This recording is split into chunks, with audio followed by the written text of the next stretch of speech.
Dovolte mi, abych vás tady uvítal na přednášce, která se bude týkat, předně bychom si měli asi vymezit, co to vlastně je a není husitství, protože to samo o sobě je značný problém.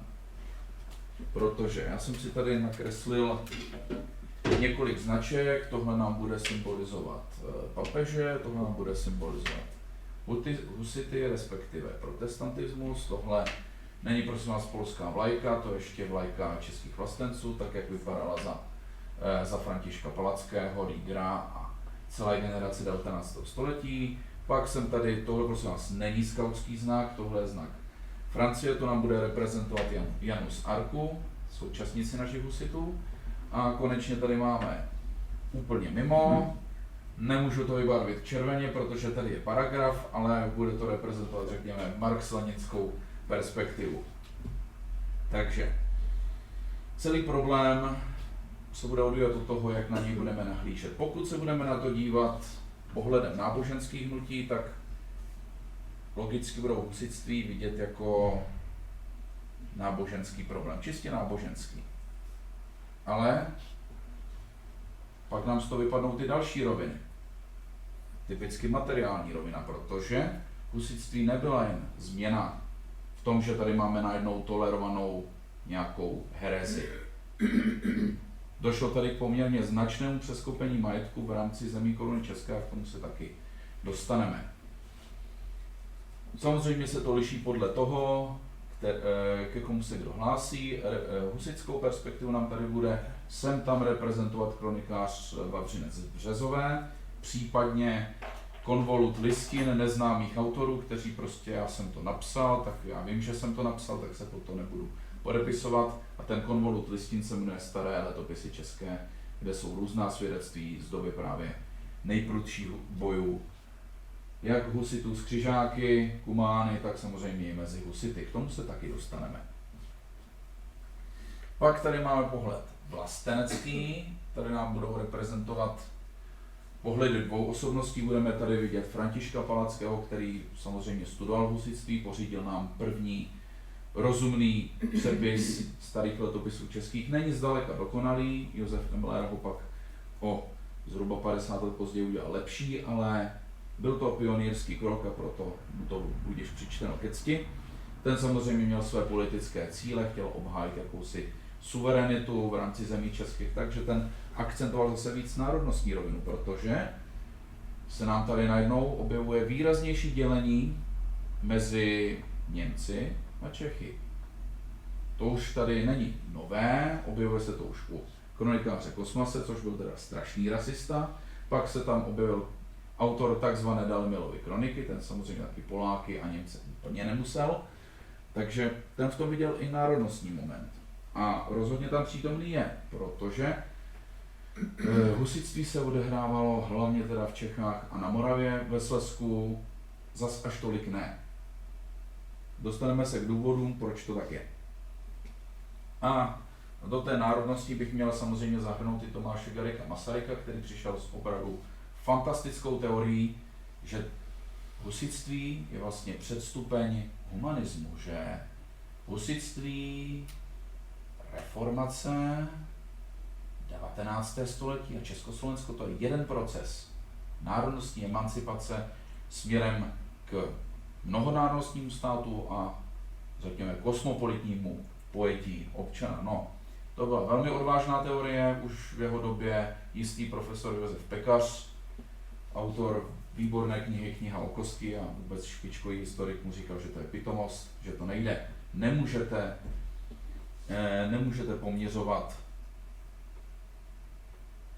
dějiny z pohledu současníka, vždycky je potřeba se dívat, z našeho pohledu se na to budeme dívat trošku jako na neznámou zemi s divnými lidmi, kteří mají divné zvyky a ty si pokusíme nějak vyložit, nějak je pochopit.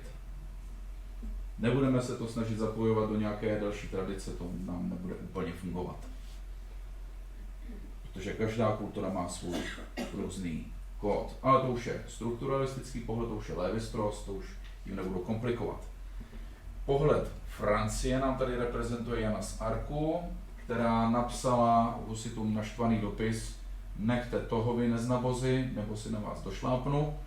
No, naštěstí pro nás se k tomu nedostalo, protože se stalo obětí jaksi justiční vraždy, řekněme. A konečně tady máme marxistickou perspektivu, kterou nám bude, řekněme marx-leninskou, východní větev. Pozdní 40. raně 50. léta, která v tom viděla v podstatě logicky stavební kámen jak českého nacionalismu, tak samozřejmě důležitý prvek, že oni tam házeli peníze do kádě v tom táboře, tak to byli vlastně komunisti, protože shromažďovali ten majetek na jednu hromadu a financovali z toho odboj proti feudálům. Což taky není pravda. Ne zcela. Ano, v tom revolučním zápalu na začátku se shromažďovaly peníze.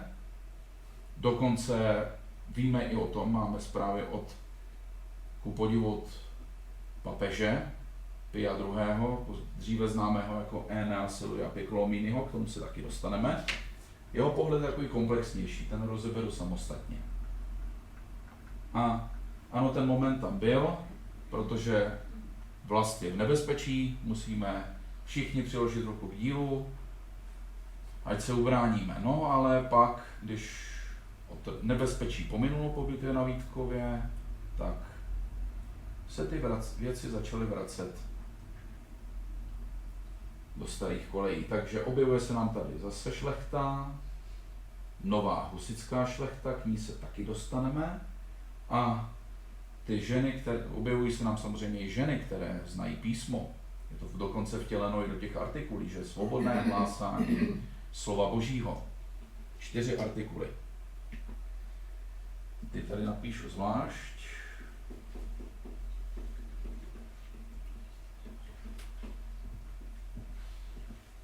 Že máme tady přijímání po obojím způsobu, to znamená sušenku i víno, prosím, teda hosty a víno. Samozřejmě rovnost před zákonem úplně pro všechny. Je jedno, jestli jste aristokrat, jestli jste kněz, jestli jste běžný kman, prostě Boží zákon platí pro všechny. Absolutní rovnost. To je druhá artikula. Třetí je, že aristokraté nebudou hromadit knězi nebudou hromadit světskou moc a světský majetek, což je velmi radikální požadavek. A ten třetí, ten jsem teďka zapomněl, ale rozhodně byly 4. No, snad si vzpomenu. Tak, teď zpátky k tomu papežství. Ten papež Eneas Silvius Piccolomini se na to díval pohledem, ano, jsou to neznabozy, ano, jsou to gauneři, vraždí tady lidi, jsou to nepřátelé, rozhodně musíme vyhladit do posledního, ale musíme vědět, oni jsou dobří válečníci, oni tady ženy mají Bibli nastudovanou líp než leckterý kněz v Itálii. Leckterý kněz v Itálii, to už něco znamená. Nemůžeme podceňovat jako bandu primitivů, musíme trochu pochopit a pak je zničit. Takže to byl zase pohled našeho papeže Pia II. Budu průběžně střídat tyhle perspektivy, abychom se v tom trošku vyznali.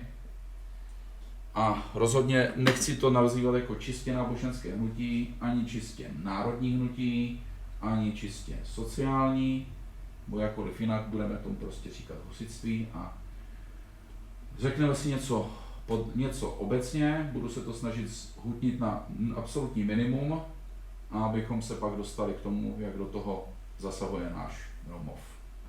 Takže předně nutné předpoklady k tomu, aby nám vůbec vzniklo nějaké husitství. Tak promiňte, ale první předpoklad je klima, protože se nám radikálně mění teploty. Jestli ještě za Karla IV. Můžeme pěstovat melouny u Mělníka, tak po Karlovi IV. Najednou je tady chladno a melouny už nejsou. Prosím vás, nepředstavujte si melouny jako dneska, ty byly zhruba takhle velké a ta červená část by se mi vešla asi sem, takže zhruba takhle velké melouny se to tenkrát pěstovaly na Mělníku. Takže mění se nám klima. Když se nám změní klima, je slabší úroda. Ergo začíná nás víc bolet, když si z té úrody někdo víc vezme. No, a teď se dostáváme k tomu společenskému problému, kterým je papežství, protože papežství je v naprosto fatální krizi. Máme tady papeže, který není v Římě, ale v Avignonu. Francouzský král, aby měl páku na tu Itálii, tak si řekl, tak já si toho papeže prostě vezmu, přesadím si ho do Avignonu a v Avignonu bude papež. Takže v Itálii jsou tam do té doby mluví jako o babylonském zajetí papežů. Samozřejmě Italové to nenechali jen tak. Zasedl koncil, zvolíme nového papeže a tam toho z Avignonu prostě vyhodíme. Tak vybrali nového papeže, teda konkláve ještě. Koncil, ten byl třetí krok. No, zvolili papeže a řekli, vy v Avignonu končíte. On řekl, nekončím. Takže byli dva. Máme dva papeže. Znovu zasedli, co budeme dělat? Zasedne koncil. Koncil zruší oba dva papeže a koncil zvolil třetího. Zvolili třetího. A prosím vás, my už máme papeže. Vy dva končíte. A ti dva řekli ne. Takže máme 3 papeže. Co to pro nás znamená? Za prvé, každého papeže uznává jiná země v Evropě. Takže mu odvádí poplatky. Aby papežové měli peníze na ty války s těmi ostatními nelegitimními papeži, protože všichni jsou praví, tak tím se zvýšila i daňová zátěž. Takže lidi začali hodně, řekněme, zatínat zuby, protože tohle už jako trošku přeháníte. No. Paradoxem je, že tenhle problém se 3 papeži nám vyřešil člověk, kterého my tradičně úplně nenávidíme, a to je císař Zikmund, protože ten chápal, že no, tak nám tady neúměrně rostou daně, lidi jsou naštvaní, odpustky za tohle, odpustky za tamto, to bude společenská katastrofa, to musíme vyřešit. Vyřešíme to. Takže on udělal to, že uděláme koncil, v Kostnici uděláme koncil. Tam to všechno vyřešíme, vyřešíme všechny vaše problémy.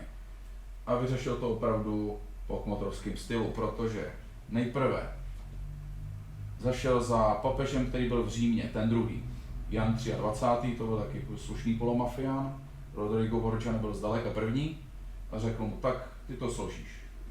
Tak jo. Tak to slíbil, utekl, Zikmundovi muži ho chytili, zavřeli do vězení a řekli mu, ne, ty končíš.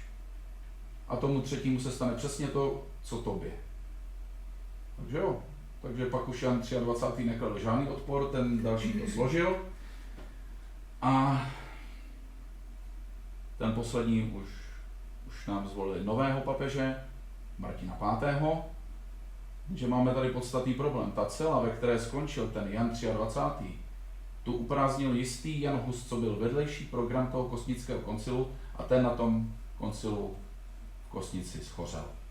Ne jako retoricky, ale doslova. Čím se nám věci začínají komplikovat, protože v zemích českých to začíná vřít. A musíme si říct, v jakých zemích. Tak já to budu teď divoce překlikávat. Doufám. Anténa tam je. Dobrá, tak počkejte.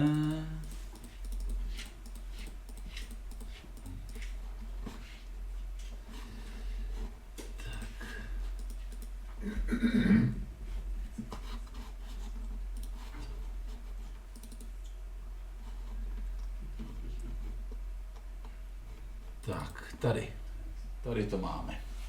Takže země koruny české, nemluvíme jenom o Čechách, Moravě a tom zbytkovém Slezsku, které máme dneska, mluvíme o celém Slezsku, takže do toho nám patří Hlohov, patří nám tam Vroclav, Nysa, Glivice, teda a tak dál.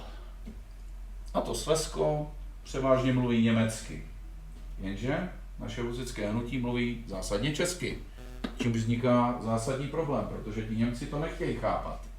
Dál tady máme Čechy a Moravu a i ta je rozdělená, protože to rozdělení v rámci společnosti prochází napříč. Máme tu šlechtu, která je vysoká aristokracie, která se to celé snaží držet tak pohromadě. Tuhle stranu nám bude reprezentovat Činěk z Wartenberka a do jisté míry i Hynek IV. Krušina z Lichtenburga. O nich si pak něco řekneme, protože ti mají už přímý vztah k našemu Broumovu. A pak se tady objevují i mladí, ambiciozní pánové z Nemanic. Jedním z nich bude Diviš Bořek z Miletínka, který byl opravdu z kuriózní rodiny, protože jeho otec se jmenoval Mrzák. Mrzák z Miletínka. Kdybyste hledali Miletínek, najdete ho v tom velkém Miletíně, odkud je Erben. Což byl šlechtic, který měl ambice. A najednou, po tom, co je Hus uvězněn, se to okno příležitosti otvírá do kořán, protože Činěk z Wartenberka s Krušinou dají dohromady iniciativu. Tak podepíšeme petici, všichni se podepíšeme, pošleme to do Kostnice, ať nám našeho oblíbeného kazatele neupálí, protože to by byl strašný malér. Takže Wartenberg, Krušina, další a další šlechtici podepsali list, připojili pečetě, poslali to do Kostnice a pozdě. Takže výbuch revoluční nám tady začíná a věci se dostávají do varu. Ten, kdo asi situaci přečetl nejlépe, je Opat Břevnovský, který nám v té době nastupuje do Břevnova. Umřel nám jeho předchůdce Žibřich a nastupuje jistý Mikuláš z Stebnice, kterému bylo jasné, že tohle neskončí dobře, protože prostě četl tu situaci, jak dostal nápad. Tak jo, máme tady Broumov, ten je daleko, za kopci, tak tam pošleme to, aspoň to nejcennější, co máme, pošleme tam. Takže tam poslali celý listinný fond, který se nám jako poměrně v úplnosti zachoval, dodnes si v něm můžeme číst, kdyby to někoho zajímalo podrobně a chtěl by si počíst v Břevnovském archivu, tak můžete z pohodlí svého domova, od toho máme síť monasterium.cz, tam si najdete Břevnov a celý zdigitalizovaný archiv, takže výborná věc. Vřele doporučuji a samozřejmě tady skončil i ten slavný kodex Gigas, který vyrobili benediktní v Podlažicích. Tak akorát včas, protože Podlažice, Sezemice, Opatovice a další benediktínské kláštery už jsou věcí minulosti.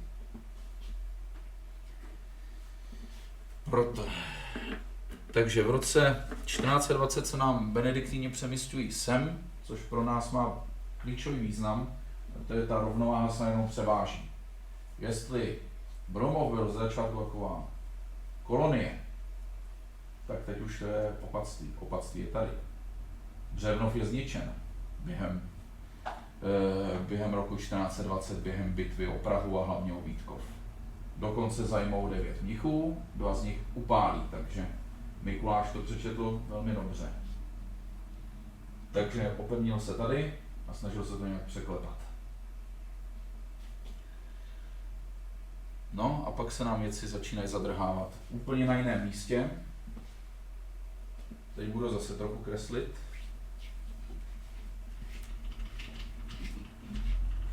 Protože následující příběh je trošku chaotický a radši použijem vizuální pomůcku, abychom se v tom vyznali. Takže náš příběh začne v Krčíně. Krčín, dneska část Nového Města nad Metují, tenkrát to byla samostatná obec, protože Nové Město neexistovalo. To si ještě tak 80 let počkalo, než přišel Jan Čerčínský z Kácova a založil to, ale Krčín už byl. A tam se stal průšvih, protože tam byla skupina Orebitů. Oreb, to je jiný výraz pro Sinajskou horu, takže husité mají tu hlavně ti radikální, o kterých budeme mluvit, což jsou Táboriti a Orebiti. A Tábor a Oreb to jsou jiné výrazy pro Sinaj. Pro ty z vás, kteří trošku utrpěli biblické vzdělání, tak víte, že na hoře Sinaj Mojžíš dostal zákon a oni to taky tak chápali, že oni na té hoře převzali slovo Boží a budou ho teď šířit v té nejčistší možné podobě. Což nám taky věci komplikuje, protože není kališník jako kališník. Máme tady radikály, což jsou Táboriti nejprve, Mikuláš Husy, Kániš a tihleti kazatelé. Pak se nám tady objevují paralelně kněz Ambrož v Třebechovicích pod Orebem, teda on byl původně farář u svatého ducha v Hradci Králové, tamtud ho Žofie Cejlovská, manželka Zikmunda, vyhodila, protože prostě ty názory, to bylo něco neúnosného.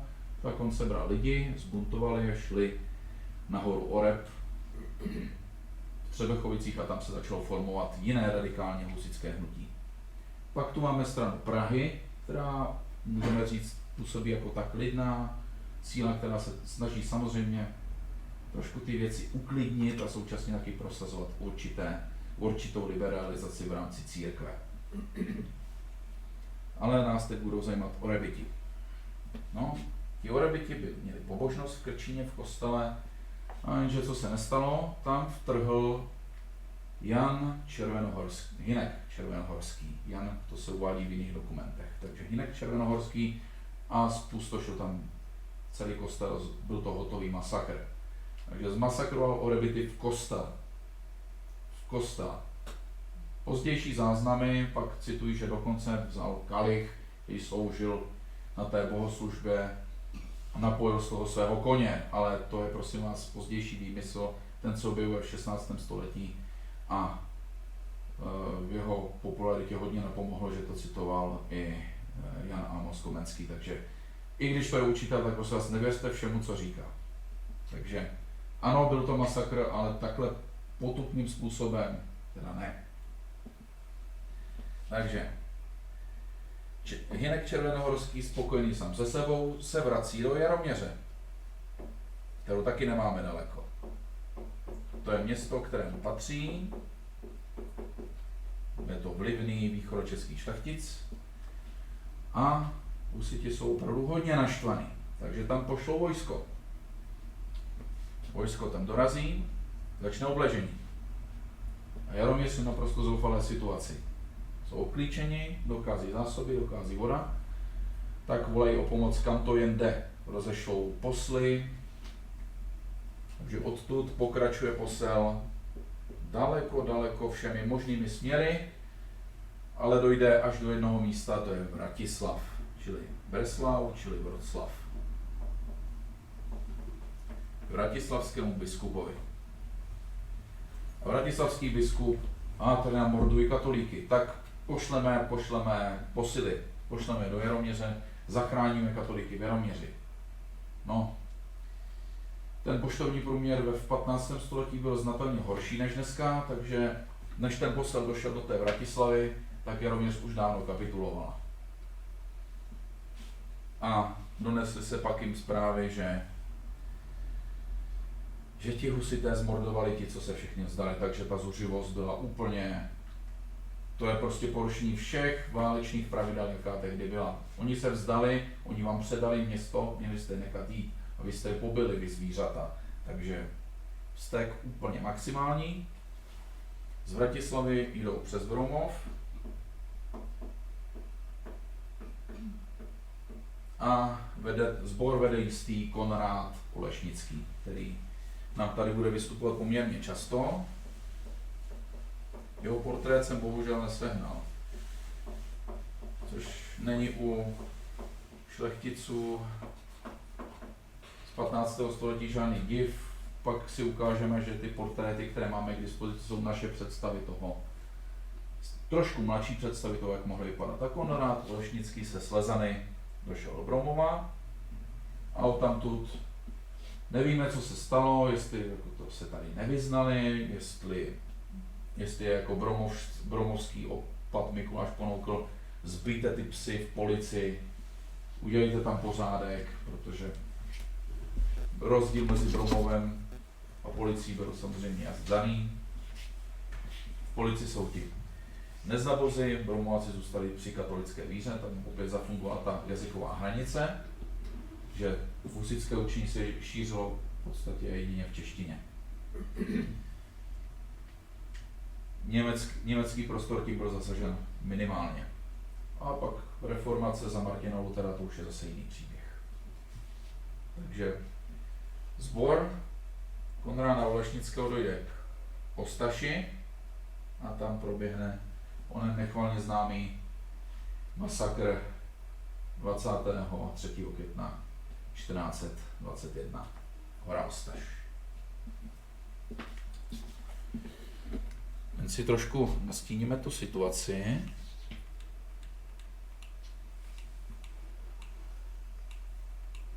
Tak, tady máme výhled z Ostaše. Proč si lidé z policie vybrali Ostaš? Je to v podstatě jednoduché, dá se to považovat za kryt civilní ochrany. Nejbezpečnější ukryt mezi skalami. Bývalo by se jim nic nestalo, kdyby se Slezanům nepodařilo chytit někoho z poličáků a mučením ho donutit vyznat, kde vlastně ty lidi jsou. Takže pak došlo k opravdu úděsné události, kterou nám ať už Vavřínec z Březové, ať už staré letopisy, ať už Enea Silvius, všichni to popisují jako naprosté zvěrstvo. Takže nejen, že ty lidi zamordovali, tak jim vyřezávali jazyky, utínali údy a takové věci. Takže to zanechalo velký dopad a rozhodně to nijak nepomohlo tomu zastrašit nepřítele, spíš naopak. Proto se nám tady, takže od Broumova přes Ostaš, nám Slezané pokračují dál, dojdou do Úpice a tam udělají úplně tu samou věc. Naprosto nechutné, zvrácené věci. Pročež husité to nemohli nechat jen tak byl vyslán sbor, který tohle všechno pomstí. Vrátí to Konrádovi se všemi úroky a vyrazila od Prahy. V Hradce se to postupně nabalovalo. Skupina 3 vojevůdců, které jsem tady už zmiňoval, a to byly Hynek Krušina, toho jména 4.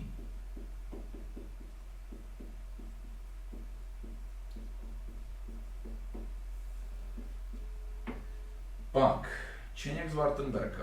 O něm si taky něco musíme podrobněji říct, protože to je postava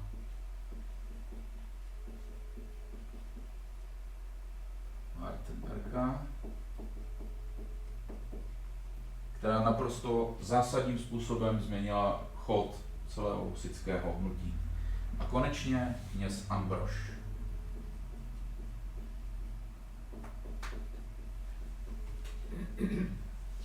Krušina je z velké početné rodiny Ronovců, je to spíš vyšší šlechta a rozhodně patřil mezi umírněné zastánce Husa a rozhodně byl proti tomu, aby církev hromadila takový majetek, protože mu to nepřišlo v pořádku. A tím bych měl asi krátce vysvětlit, jak se vlastně stalo, že ta církev byla takový strašný problém zrovna na přelomu 14. a 15. století.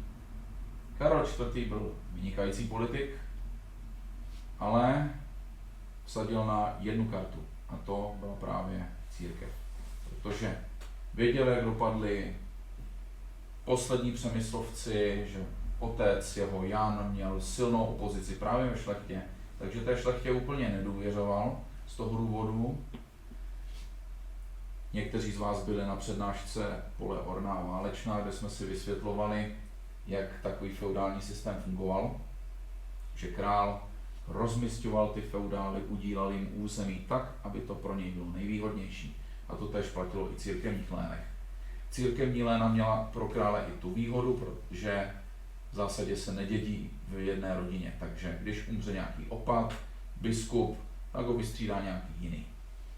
A není ze stejné rodiny, takže v jedné rodině se ten majetek nekumuluje. Kumuluje se v rámci řeholní rodiny, v rámci nějakého biskupství, jakéhokoliv jiného církevního útvaru, ale ti lidé se mění, takže rozhodně nebudou tak drzí a podnikaví jako šlechta. Takže z toho důvodu 30% území zemí koruny české byly právě církevní útvary. Možná bych to měl spíš přesnit jen na Čechy a Moravu. Takže když tam nastal nějaký problém, tak to byl over problém. A ten nám nastal v roku 1380, kdy tudy prošla morová epidemie.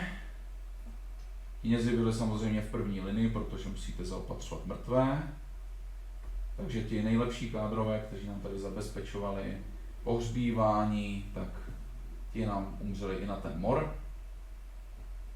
No ale my potřebujeme lidi, kteří nám budou zapisovat do matriky, budou oddávat, budou pohřbívat, budou křtít Takže sežeň kněze, ber kde ber. Z toho důvodu církev nabrala opravdu neuvěřitelné množství charakterů, kteří rozhodně za jiné klidnější situace by se neměli nikdy stát knězi. Dokonce byla poznámka i o jednom, který si otevřel někde na Starém Městě veřejný dům. Takže takovýhle typy lidí do té církve zapluli a ty lidé to zákonitě vnímali jako naprostý společenský rozvrat. To je vlastně důvod, proč se nám tady objevují postavy jako Jan Želivský, kněz Ambrož, Jeroným Pražský, Jan Hus, kteří kritizovali ten nepořádek v té církvi, protože když nebyli v pořádku církev, společenský řád je v troskách. Nejsme v souladu s královstvím božím. Teď jsem se do toho trošku zamotal, pokusím se z toho rozmotat, takže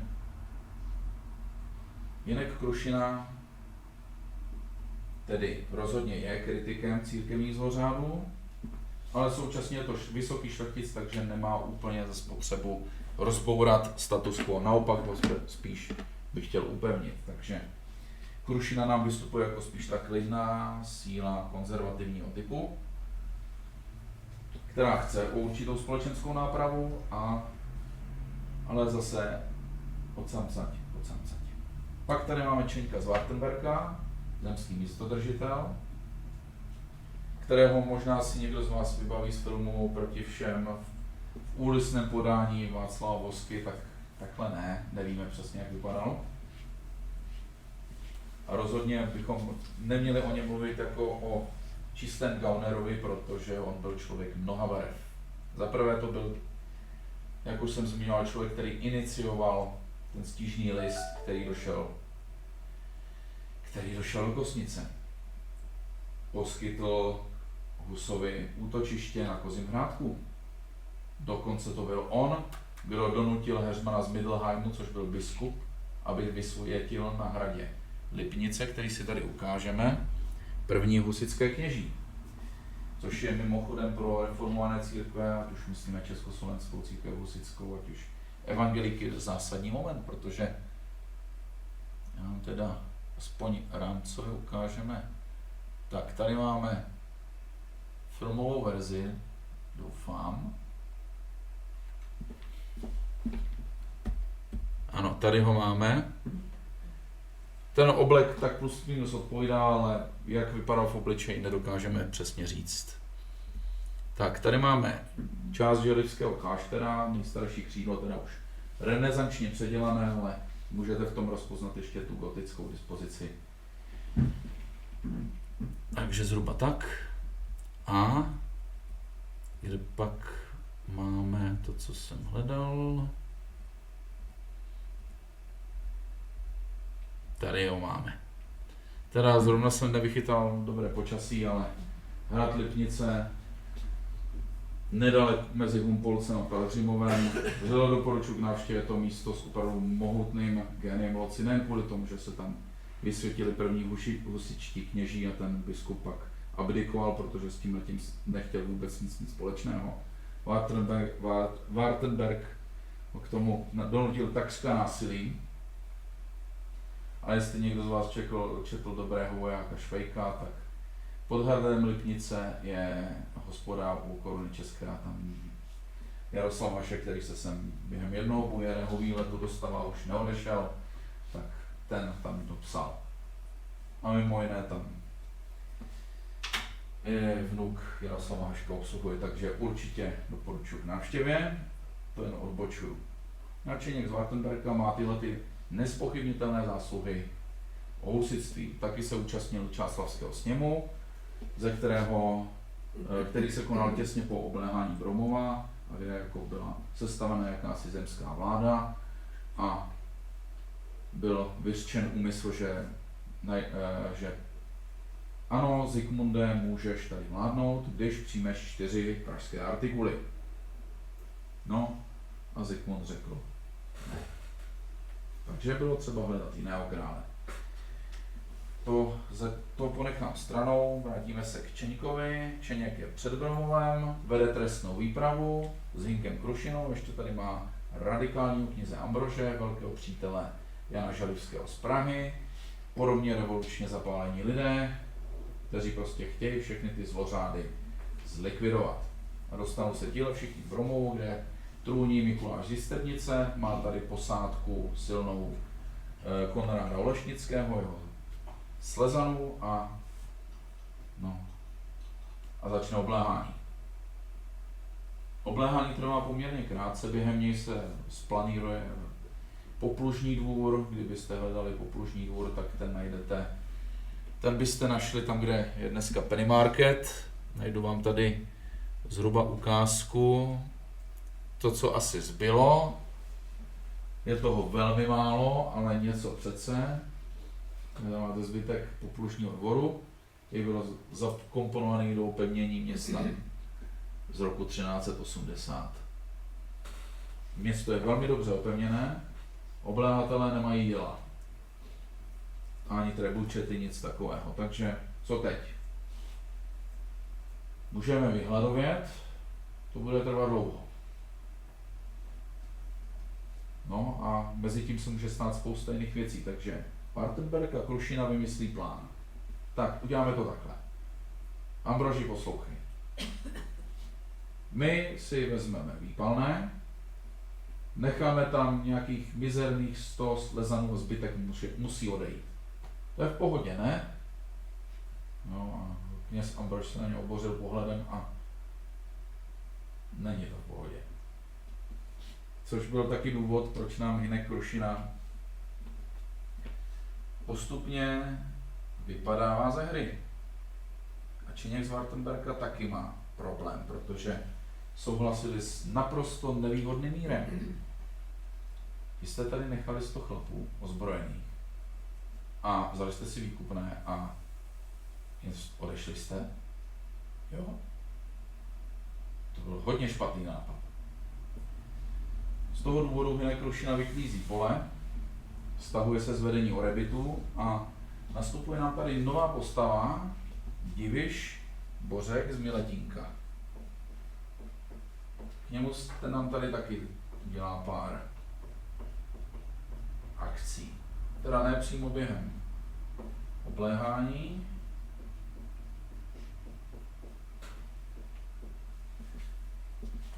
ale rozhodně po něm během jiných akcí. Tak Codex Gigas tady můžete vidět. Ano, říká se tomu Ďáblova Bible, ale není to úplné, protože tady máte ďábla, ale máte Jeruzalém na té druhé straně, takže obě dvě síly světla i síly temnoty jsou v rovnováze. Máte tady upozornění, co se vám stane, když nebudete dbát Božího zákona. Tak, tady máme Diviše Bořka z Miletínka, to je představa, jak si ho představovali lidé v 16. století. Podobenku z jeho života bohužel nemáme, takže pouze tato představa. Tak, tady máme papeže Pia II., to zatím přeskočím, tady je země Koruny České, Lipnice, Čapka ze Sána až později. Kde máme Diviše? Potřebuju Diviše. Tady ho máme. Ne, to je Wartenberg zase.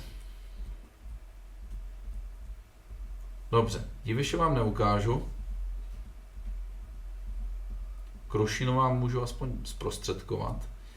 K Divišovi, který je právě ten ambiciozní zeman, který se snaží urvat co nejvíc, ten se nám obohacuje. To je právě ten člověk, kterého se náš Mikuláš z Bromova nejvíc obával, protože on naprvé vypálil Podlažice, kde byl předtím Codex Gigas, vypálil Opatovice, pobral co mohl, vypálil Sezemice a ještě se něco nahrabal na dražbě majetku Břevnovského kláštera, takže sežral co mohl a z toho, co sežral, pak si postavil hrad, který neznáme pod názvem Kunětická hora. To byla jeho hlavní pevnost. Z Kunětické hory on ovládal Hradec. Teda, to je sporné. Protože Diviš se nám tam dostává v době, Hradec často měnil majitele, nejprve to měl Zikmunda potom vyhnal Diviš z Kunitické hory, pak Diviš odešel, nechal tady bratra Jetřicha, Hradečáci s tím byli prudce nespokojení, tak tady usadili Ambrože a Ambrož se pak dohodl s Žižkou, který se rozhádal s Tábority. V té době 1422-23 nám přichází Žižka do Hradecka. Uzavírá kontrakt s Ambrožem, protože ti dva jsou tak plus minus na jedné lodi, velmi dobře si rozumí, naopak Diviš, který je v podstatě ten typický hrabivý loupeživý rytíř, tak s ním naopak si nerozumí a dostává se do konfliktu, který skončí bitvou Strauchová dvora u Hradce Králové. Kdybyste to dneska hledali, tak je to plus minus na úrovni Kuklen, Plotiště v této oblasti. A Diviš dostává výprask tady, dostává pak výprask ještě u Malešova 1424, kde ho Žižka se svým pobočníkem Janem Hvězdou z Vícemic taky porazí a postupně nám zahořkne. Po určitou dobu si uzavře spojenectví s katolickými pány, tak z východních Čech, typicky Půta z Častolovic, Jan Červenohorský, to byl ten magor, který zmasakroval orebity v Krčíně, ale to spojenectví taky dlouho nevydrželo a další porážka byla u České Skalice 1424. Takže Bořek nám postupně vyklízí pole, stahuje se do soukromí a jeho velká chvíle přijde až byl o bitvě o Lipan, kdy on se přidá k panské jednotě proti těm radikálům. A teprve tehdy a stane se v podstatě tím mrzákem, jako byl jeho otec, akorát morálním mrzákem a začne likvidovat své bývalé spolubojovníky. Zlikviduje Bedřicha ze Strážnice, který je opevněný v Kolíně, zlikviduje Ambrože, který je v Hradci, vyženou ho tamtud a mají značný podíl na tom, na porážce Jana Roháče z Dubé. Takže můžete vidět, že i ti husičtí warlordi postupně měnili stranu, jak se jim to zrovna hodilo. Aspoň teda Diviš byl ten typ. Čeněk z Wartenberka, ten nám z toho vypadl nejdřív, ten umírá 1425. Namor předčasně a ten taky dopadl poměrně hrozně. 4krát změnil stranu, nejprve to byl Kališník, pak zase pak Zikmundovec, Kališník, Zikmundovec. Takže rozhodně neměl vůbec důvěru lidí, jeho charakter a v to, že drží slovo. Takže Čeňka z Wartenberka se Žižka tehdy ještě ve spolupráci s Divišem, který ještě nebyl nepřítel, zbavují v bitvě u Hořic 1423. Takže ten nám končí, kněz Ambrož umírá 1439, 1438, není to úplně jisté, zkrátka po tom, co ho Diviš vyštípal z Hradce. Takhle nám dopadl ten trojlístek, který obléhal Broumov roku 1421. Co se dělo potom s Broumovem? Dá se říct, že máme zprávy o tom, že v roku 1429 se místní dohodli, 1427, omlouvám se, prodali monstranci z kostela svatého Petra a Pavla a za ty peníze nechali zesílit městské opevnění. Takže tohle se dělo v Bromově.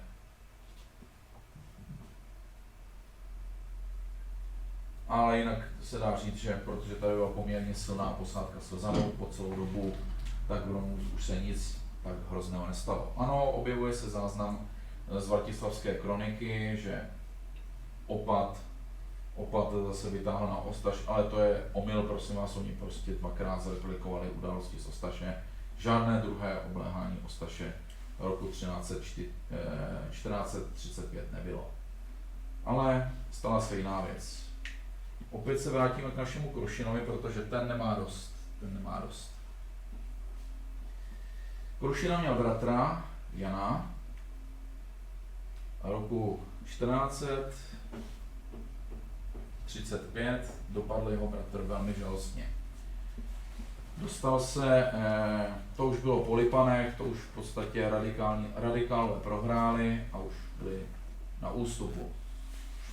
Ale Jan Krušina to, jak si odmítal brát potaz, tak z toho důvodu si pořád myslel, že něco znamená. Dostal se do konfliktu s bromovskými měšťany, měšťané ho vrazili do vězení a tehdejší opat to už nebyl. To už nebyl Mikuláš z Stebnice, to už nastoupil opat Heřman. A opat Heřman ho nechal popravit, takže Hynek Krušina se strašlivě naštval. A kdyby nebylo tučného výpalného, tak by Bromov dopadl velmi žalostně a to byl rok 1435. To se bavíme o tom klidném období po Lipanech, které rozhodně klidné nebylo. Pouze radikálové byli poraženi. Takže to jsou osudy tohoto trojlístku, který nás tady obléhá. Ještě jsem zapomněl jednu důležitou bitvu z toho roku 1421, kdy se nám tady přetahují husitské houfy a slezské houfy. Ještě druhá událost proběhla u Petrovic. Pravděpodobně to bylo 19. září. Někdo si poznámky nedělal, tak to asi můžu smazat. Víte.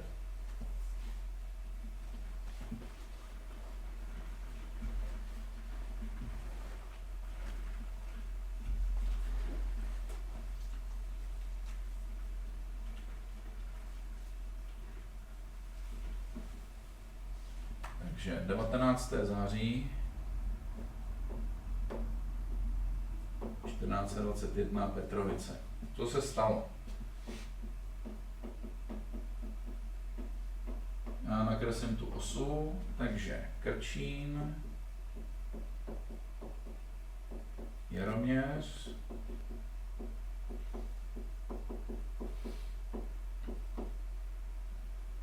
Ustař, Čáslav, kde se nám obléhatelé s velkou potupou vrací na ten sněm, ale ještě tam uhájí své pozice a po Čáslavy. Přišla nová kampaň Slezanů, zase zaútočili a teď tu máme Petrovice. O té bitvě máme velmi málo informací. Pravděpodobně jste někdy četli o obléhání hradu Vlčinec, že během toho roku 1421 jsem přitáhl Žižka, byl sveden boj o hrad, to jste určitě někde slyšeli, je to pitomost. Nic takového se nestalo. Protože náš hrad Vlčinec, ti z vás, kteří už zažili přednášku o polích orných a válečných, už jistě vědí, že roku 1406 hrad Vlčinec neexistuje. Byl zničen už mnohem dřív. V roku 1406 máme záznam o tom, že tam byla louka a že nějaký muž si platil pronájem za tu louku, že to tam kosí. To bylo všechno, co tam bylo. Vlčinec se tomu říkalo proto, že tam bylo pravděpodobně nějaké vlčí loupě, což to místo tomu vyloženě nahrává. Takže hrad neexistuje. Opět nám do hry vstupuje náš Diviš Bořek a má nového parťáka, a to je Jan Čapek ze Sán.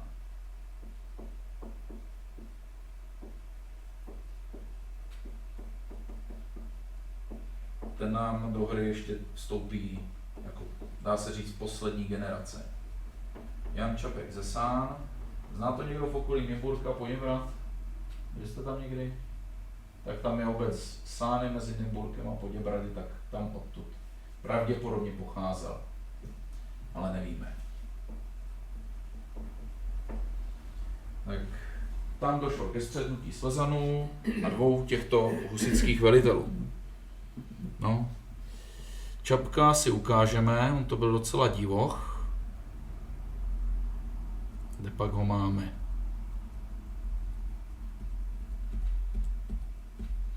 Tak, tady máme Čapkův erb. Ne, to je Krušinovský.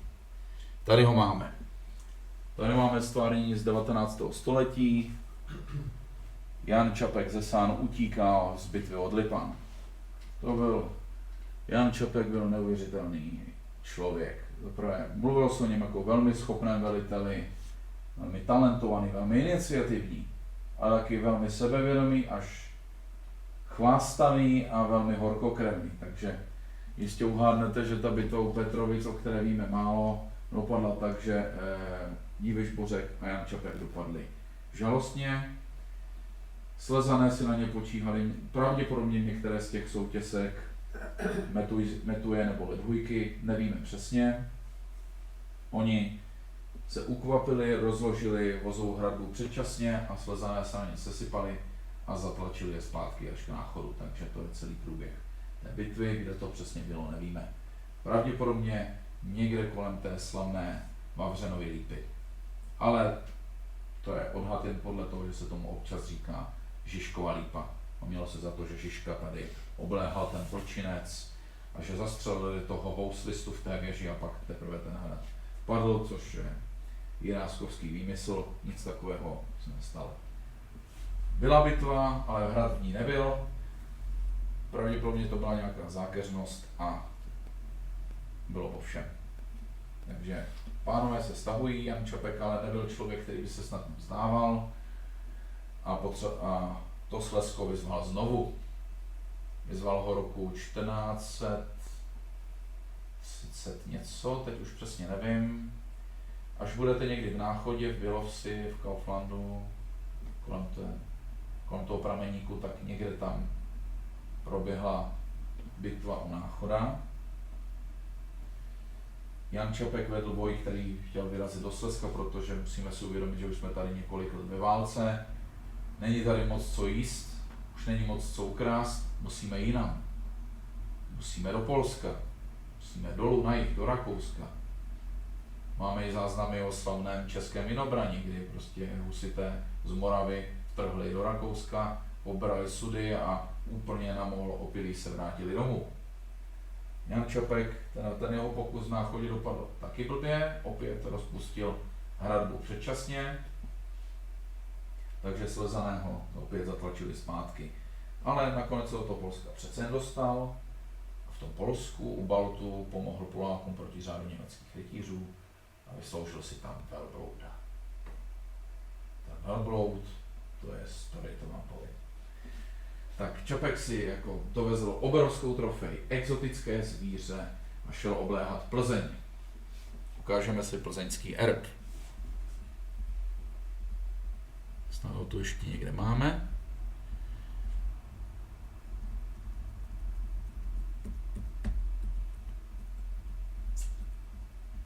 Tady ho máme. Takže tradiční plzeňský erb.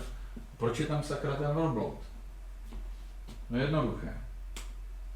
Plzeňané se ubránili, Budějice byly husitské, Plzeň zůstaly katolické a staly se tím nepříjemným trnem právě v tom husitském vnitrozemí, středních Čech, východních Čech a tak dále. A aby toho Jana Čapka ještě víc ponížili, tak mu to velblouda ukradli. Ukradli ho do města, došlo k naprosto trapné situaci, že Jan Čapek nabízel 50 zlatých, což byly peníze, které by mohl chtít, nevím, kde by zajal Zikmunda a oni řekli ne. Takže velbloud už natrvalo zůstal v Plzni a dostal se i do tamního erbu. No, tak ale náš Čapek se nevzdává, pokračuje dál ve své kariéře, vstupuje nám do bitvy u Lipan taky, velí ústupu jízdy, tehdy se to vykládalo jako zrada, ale tehdy on už byl celkem uvážlivý, věděl, že bitva radikálů je ztracena, takže z té bitvy se stáhl. A co se dělo s ním potom, tak stalo se mu to, co se stalo některým husitským velitelům, kteří se z té, řekněme, náboženských fanatiků postupně vypracovali v poloprofesionální až profesionální armádu. A zatímco situace v Čechách už jako velkým válečným akcím nepřála, tak na jiném hřbitově Evropy se fronta zase otevírala a to byly Uhry. Takže tam se mohl dál mydlit s jiným husitským velitelem, který tam odešel, teda on byl katolík a odkoukal husitskou taktiku, takže se tam mydlili Jan Jiskra z Brandýsa a Jan Čapek ze Sán, tam dál válčili ve službách uherských magnátů, takže to byla jedna story, čím se nám uzavírá ten oblouk husitského hnutí a ve kterém bych shrnul, co se vlastně stalo s tím husitským hnutím nakonec. Na začátku jsem zmiňoval, že máme tady zemi, ve které 30% majetku má církev. A z těch 30% a během 10 let 80% zmizí. Z těch 80% nám tady vyrostou nové rody. Čapkové ze Sán teda úplně ne, Díviš Bořek z Miletínka ten taky úplně ne, protože on umřel, zdědil to jeho bratr Jetřich, ten, co mu to v Hradci tak zavařil, pak umřel i on a rod vymřel po meči, takže to schramstl někdo jiný. Objevují se nám tady Kostkové z Postupic, třeba pánové ze Smiřic a další, kteří nám pak začnou hrát důležitou roli za Jagellonců, Habsburků, hlavně těch prvních Habsburků. Občas se říká, že husitství zdrželo nástup renesance v Česku, že renesance se u nás objevuje teprve až za Matyáše Korvína a jen na Moravě, kdy to Korvín ovládal. Do jisté míry s tím lze souhlasit a do jisté míry s tím souhlasit taky nelze. Ano, proměňuje se, ano, hrady nám tady zůstávají, velká vzdělanost se nešíří, ty hrady se trošku mění, stávají se většími a ty hrady nejsou už na jednom kopci, ale protože už máme první děla, tak zabírali i ty sousední kopce, aby se ten vlastní hrad v tom jádru nedal postřelovat, takže hrady se nám tady objevují ještě hluboko do 15. století a na začátku 16. To je jedna věc. Dál se nám tady mění struktura společnosti, že tady máme silné městské svazy, což je věc, která předtím byla typická spíš pro Itálii. Tu renesanční, že tady máme městské státy v Itálii, které mají svoji samosprávu. Tu máme i tady. Objevují se kromě zmiňovaných pražské strany, táboritu, sirotků, orebitu se nám tady objevuje ještě žatecký svaz a objevují se tady i města, která hrají výraznou roli, jako je Plzeň, jako je Praha, Hradec, Brno, Kroměříž a tak dále. Takže území se nám rozdrobuje a sílí nám tady ta střední šlechtická vrstva a města, což se nám naplno projevuje až za Jagellonců a Jiřího z Poděbrad. Takže tohle je jako zásadní změna. Dál se nám tady nepodařilo vykořenit husitství úplně. Naopak došlo k Bazilejskému koncilu, kdy už toho radikálního opata Martina vystřídal jiný opat, předtím kardinál Čezárek, který vedl výpravy do Čech a uznal, že tohle prostě nemůžeme vyhrát, musíme se s nimi dohodnout. Musíme uzavřít ten hořký mír. A v Bazileji ten mír je uzavřen. A jeho výsledkem jsou uzákonění tzv. Bazilejských kompaktů, čili ano, máte tu výjimku. Můžete si tady přijímat podobojí, máte svobodu vyznání, církev by neměla aspirovat na světské statky a rozhodně jste si všichni rovně před zákonem. Takže ano, já s tím souhlasím, mám toho dost. No a Zikmund po 16 letech se konečně dočkal toho, že se stal i českým. Reálně mohl vládnout Česku, už nám tady neoxidoval jiný zájemce, což byl jiný Zikmund Korybutovič, ten byl až z Litvy daleko, ten měl ambice se stát českým králem a nakonec se to nestalo. Ale Zikmund se z toho dlouho neradoval, po 3 letech umírá a nastupuje jeho zeťák Albrecht Habsburský, taky brzo umírá, nastupuje Ladislav Pohrovek, taky brzo umírá, protože má leukémii a pak teprve se nám dostává ke slovu Poděbrad, který začíná konsolidovat víc tu moc v zemi. To už je zcela jiná kapitola, do které už se pouštět nebudeme. No. Husité se dostávají do Uher, dostávají se i do střetu s Turky, což je vůbec zajímavá kapitola, kterou tady nemůžeme úplně rozebrat. Se nám dostávají i do služeb Korvínovců, teda Huňádyho a po něm Matyáše Korvína, takže pak už nám tady operují operují, nevím. Máme tady, měl bych to asi zmínit, tu slavnou bitvu Šléglu, kdy se nám tady střetávají vzdálení potomci. Vzdálený potomek Poděbrada, Jindřich starší z Münsterberga a jeden z těch Korvínových ostrých voků, a to byl Ferenc nebo František z Hájů. A František z Hájů je právě u toho Šléglu poražen a zatlačen až do Náchoda. Tak, husitství nám pak samozřejmě ovlivňuje podobu české reformace, zůstává tady až hluboko do 18. století, kdy se nám tady objevují, vyvěrají z ní nové proudy, ta násilná brutální podstata se trošku zjemňuje. Objevují se nám tady kazatelé jako Petr Chalčický, který káže nenásilí, čímž inspiruje Lva Nikolajeviče Tolstého. Objevuje se nám tady jednota bratrská, která od, řekněme, odmítání vzdělání se dostala naopak ke štědrému přijímání vzdělání a před prvním překlonem Bible a tak dále. Takže to husitství nám prostupuje dál a stává se důležitým úhelným kamenem, kdy tady vznikne království dvojího, pak i dokonce trojího lidu. A dokud Habsburkové nepojmou úmysl to tady skonsolidovat pod svou vládu a udělat ze všech katolíků, tak tihle tři tady sice se skřípením zubů, ale dokázali si jakž takž vyjít vstříc. Pak to husitství dostává i druhý život, ať už v 19. století, kdy se stává tím momentem, který má dokázat jako svébytnost českého národa, že to má jako české nacionální hnutí, což do jisté míry pravda je, do jisté pravda není.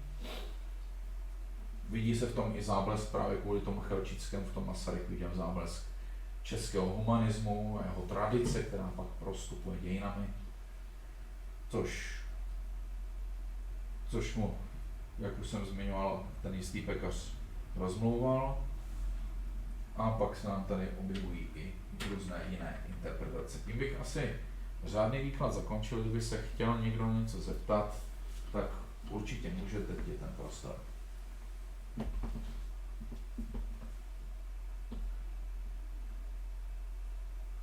Jak početný bylo to vojsko, které oblíhalo?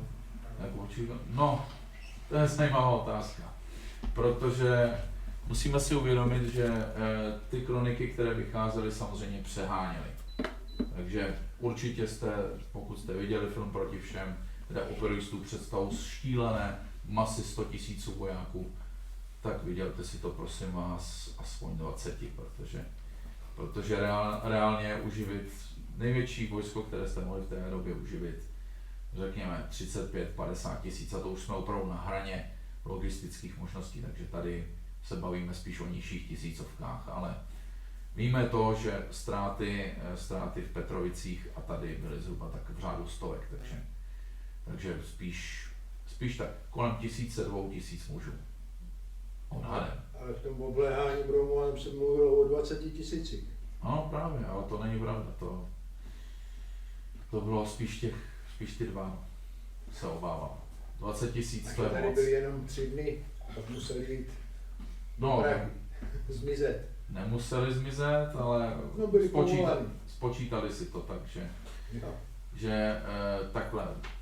Nevíme, jestli nepřijde nějaká prošťovací armáda, musíme se vrátit na sněm, ale řekněme, že tak realisticky 2-2,5 tisíce mužů tady mohly být.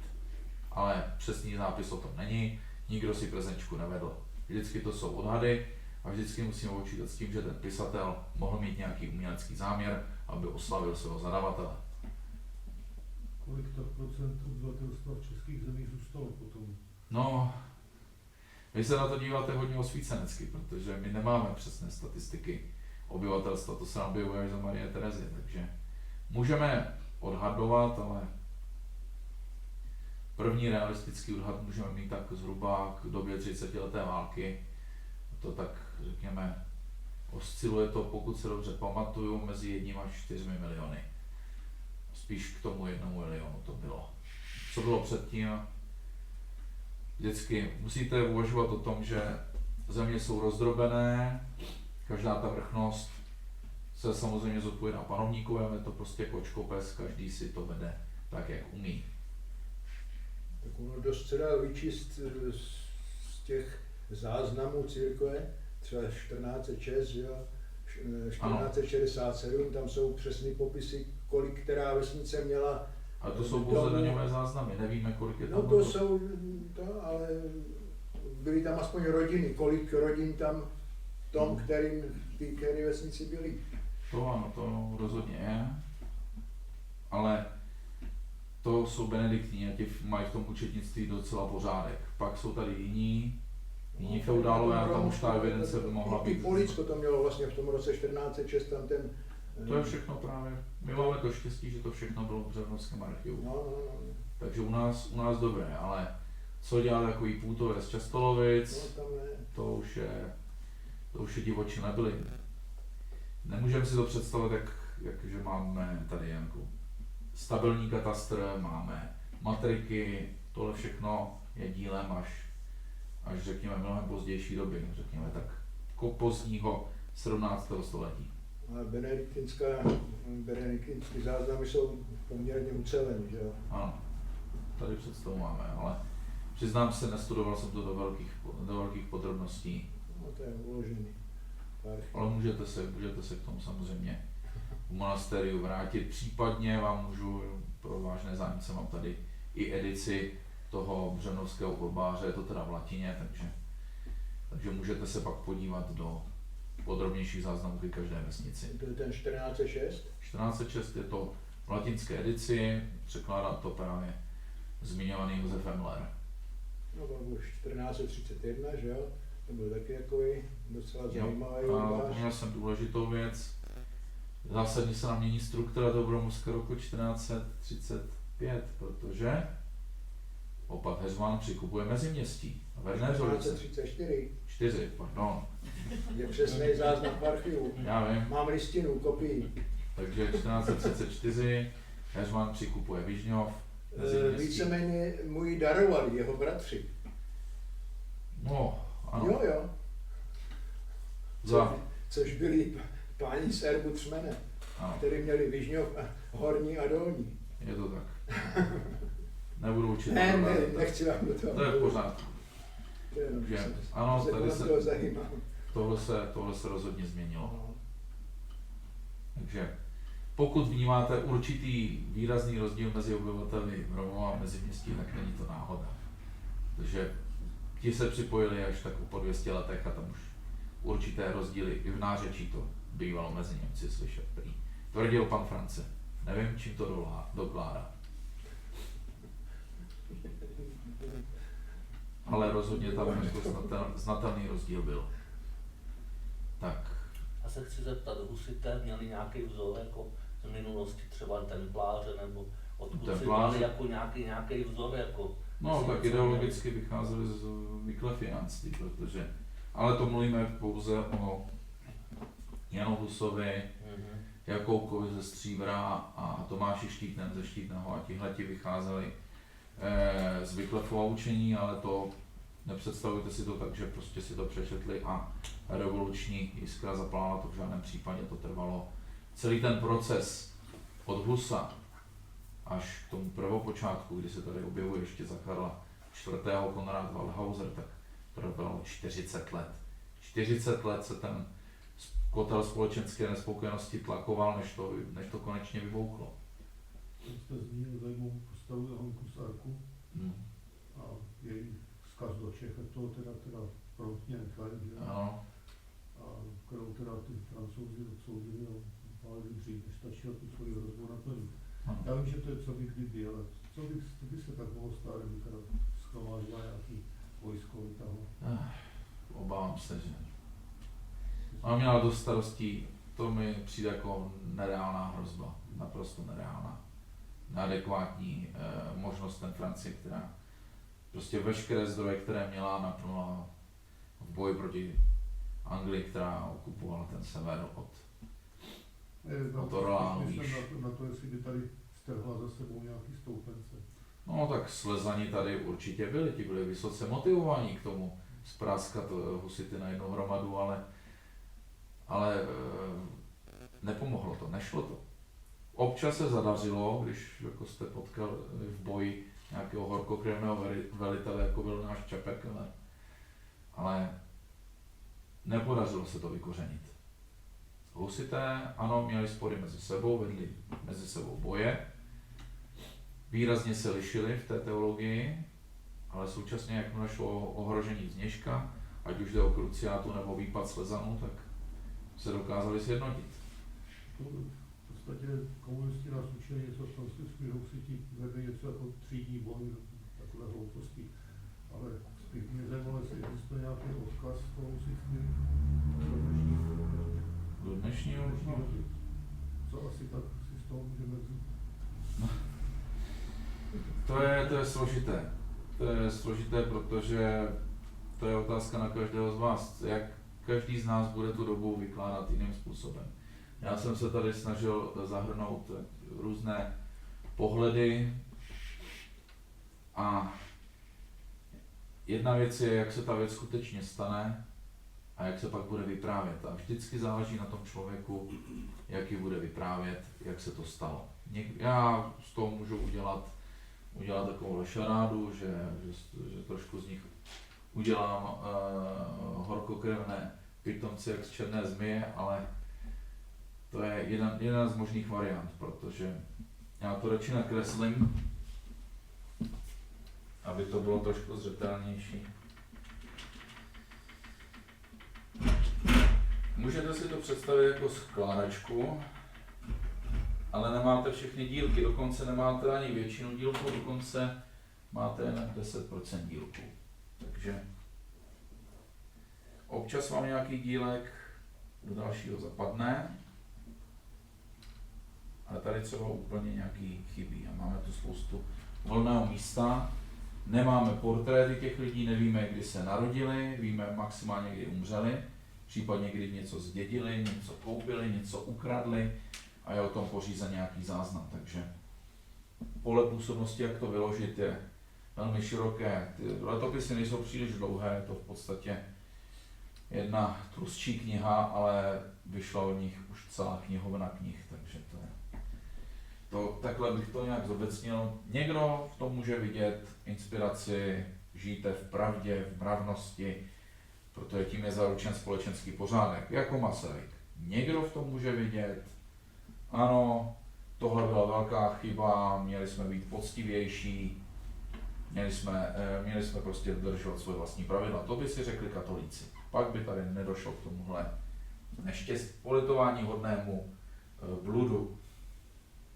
No, pak se tady můžou objevit i jiné výklady. No a k těm dílkům, abych vám to trošku demonstroval, mluvil jsem tady o Janu Roháči z Dubé, kterou taky znáte z toho bláznivého filmu, kde je opravdu velkolepá bitevní scéna, která se naprosto rozchází s historickou archeologickou realitou. Takže historici, náš Aeneas Silvius napsal, že to byla obrovská hora a strašlivě mocná pevnost, že to trvalo dlouhé měsíce, než ten hrad byl dobyt. To nám tvrdí jenom písemné prameny, ať už Vavřinec, ať už Silvius. Jenže pak se tam dělal archeologický výzkum v 60. a 70. letech a přišlo se na to, že to bylo úplně jinak. Že na to, že jak monstrózní to byla operace, tak tady nejsou žádné stopy těžkých obléhacích strojů, žádný katapult, žádné dělo, žádná dělová koule, nic, jen šipky. Ještě k tomu uherské šipky, co se tady sakra stalo. No, stalo se to, že Jan Roháč z Dubé měl vzdáleného příbuzného, to byl Hynek Ptáček z Pirkenštejna, i to obléhání zařizovala, protože byli příbuzní, nevím jestli švagři, nebo to byl zeď, a to nevím, ale zkrátka nebyl úplně žhavý do akce. Takže jako, tak já na vás teď vystřelím, ano? Jo, vystřel. Můžeme teď mi na tebe? Jo, střílej. Takže tímhle stylem to obléhali. A Mezitím Hynek Ptáček chodil za Zikmundem. Jan Roháč, to je strašlivé zatvrzelý kacíř, potřebuji víc peněz, potřebuji víc mužů. Zikmund, to je nějaký divný. To je divný, že mu to trvá 6 měsíců. Ten hrad nemůže být tak velký, tak se nakonec naštval, poslal tam uherské kumány a za odpoledne byl hrad dobyt. Takže takhle nějak zanikl hrad Sion. Takže žádná velkolepá operace, zdržovačka. Takže muži Hinka Ptáčka z Perkensteina byli loajální svému pánovi, král byl pro nějaká abstraktní entita, které se úplně nehlásil, navíc Zikmund v té době už nebyl úplně ten nejpopulárnější, to vlastně nikdy nebyl.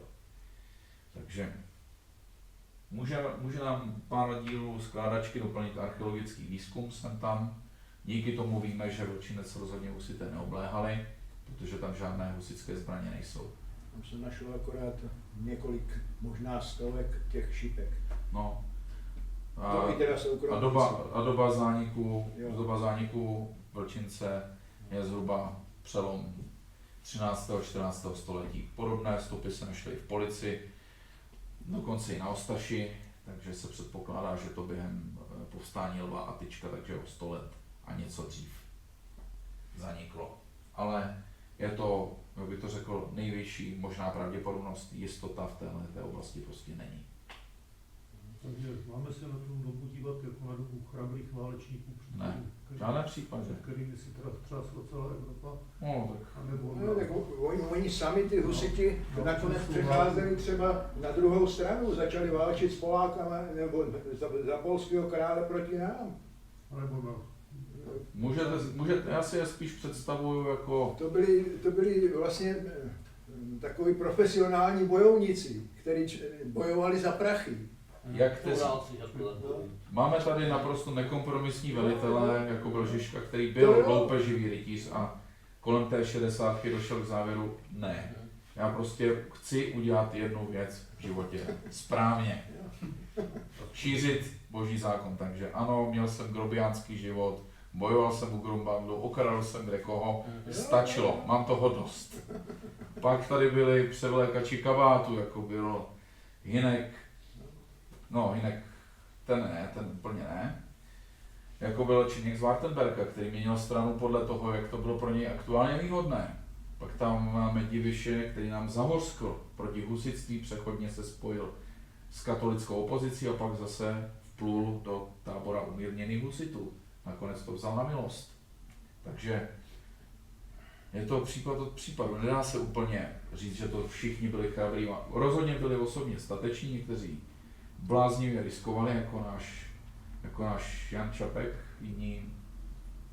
jiní si uměli rizika spočítat, jiní byli zapálení nábožensky, jako Prokop Holín, nebo Ambrož, to byl taky vojvůdce. Takže nedá se to zobecnit. Je to taková doba velikého zmatku, kde lidé bojovali z různých důvodů, pod různými prapory. Ano, a ty prapory Na Mikulášství by to bylo něco podobného, jo. Ten kšeftoval, jednou koupil tamto, pak to asi prodal Benediktinům a zase to byly takový kšefty všelijakové. Prostě peníze v tom byly vždycky. No, peníze jsou určitě důležitý akcent, ale ten náboženský taky nemůžeme úplně setřít, ten je taky důležitý.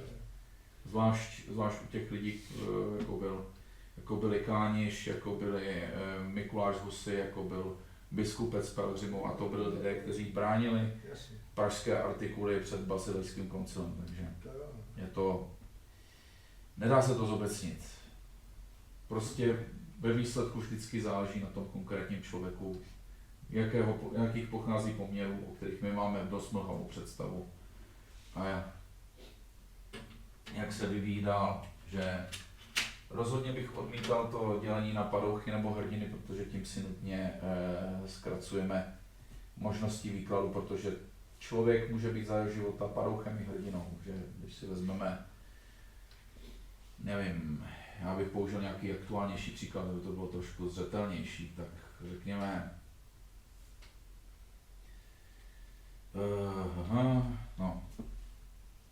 když si vezmeme